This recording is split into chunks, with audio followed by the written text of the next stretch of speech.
আসসালামু আলাইকুম। আজকে আপনাদেরকে রিভিউ করতে যাচ্ছি সোহাগ গেস্ট হাউসের একটা ডাবল বেডের রুম, যেটা হচ্ছে আপনার সোহাগ গেস্ট লোকেশনটা হচ্ছে আপনার সুগন্ধা যে মোড়টা, এই মোড় থেকে আপনারা যদি এখানে হেঁটে যদি আসেন, আপনার সর্বোচ্চ সময় লাগবে 30 to 40 সেকেন্ড।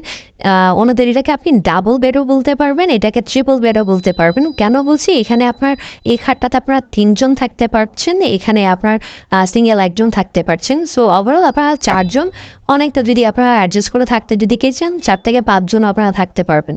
সো ওভারঅল এই রুমটা হচ্ছে আপনার এসি, অ্যান্ড ওনাদের এই রুমটার ওভারঅল ভিউ যদি আপনি দেখেন, লাইটিং থেকে শুরু করে সবটাই হচ্ছে ওয়াও। অ্যান্ড ওনাদের এই রুমে যদি আমরা ওভারঅল দেখি কি কি আছে, এটা হচ্ছে আপনার মেইন ডোর। এখান থেকে ঢুকে এই পাশে 2টা সোফা আছে, এখানে এলইডি দেওয়া আছে, এ পাশে একটা আলমারি দেওয়া আছে। অ্যান্ড এই যে সাইডটা, এটা হচ্ছে আপনার ব্যালকনি সাইড। এখানে আপনারা রোড সাইড আপনি ব্যালকনিটা পাবেন। যদি আমরা দেখি এখানে বাইরের যে সাইডটা, এখানে আপনারা ব্যালকনিটা পাচ্ছেন। অ্যান্ড ওভারঅল এখানে আপনার এসি দেওয়া আছে, অ্যান্ড ওভারঅল লাইটিংটা খুবই সুন্দর করেছে।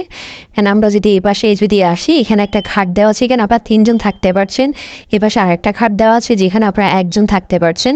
এ পাশে আপনার মিরর দেওয়া আছে, একটা ডিস্ক দেওয়া আছে, লাগেজ আপনারা এখানে রাখতে পারবেন। অ্যান্ড এই পাশটাতে অ্যাটাচ একটা ওয়াশরুম আছে, যে ওয়াশরুমটা হচ্ছে আপনার ডেফিনেটলি আপনার হাই কমোড বেসিন সহ দেওয়া আছে। অ্যান্ড ওভারঅল আপনারা যারা বাজেটের মধ্যে খুব ভালো একটা এনভায়রনমেন্ট চাচ্ছেন, বাজেটের মধ্যে থাকবেন, তাদের জন্য এটা একটা বেস্ট অপশন। রিজার্ভেশনের জন্য নাম্বার দেওয়া আছে, আপনার এই নাম্বারটাতে ফোন করে রিজার্ভেশন কমপ্লিট করতে পারেন। Thank you so much.